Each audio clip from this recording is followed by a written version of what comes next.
Latin per diem. Today we continue with Caesar's De Bello Gallico, the war in Gaul. Last time we looked at how the Belgians, being so far removed from the civilization and refinement of our province, made them fortissimi, and this time we'll look at Caesar's second reason.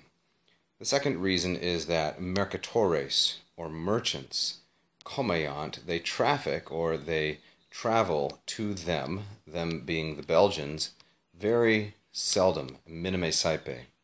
Now if you look at the form belgae, you'll notice that it has this ending. This is a first declension ending, and yet we know that it is masculine because it refers to a people group, and people groups are always masculine, and thus the pronoun eos is masculine as well.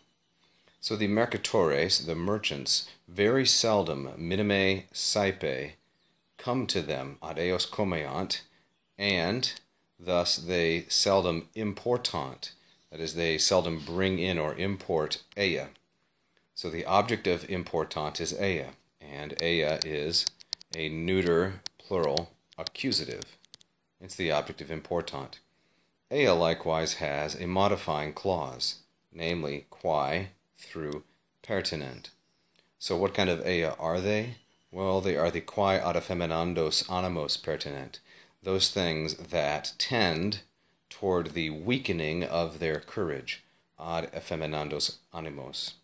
Now this noun animus, second declension masculine, in the singular means soul or mind or heart, but in the plural it is a collective and always means courage. And that's how it's being used here. This particular phrase is worth looking at for a moment. Ad effeminandos animos. This expression combines a preposition and what is known as a gerundive. Let me advance the slide. The gerundive is a verbal adjective.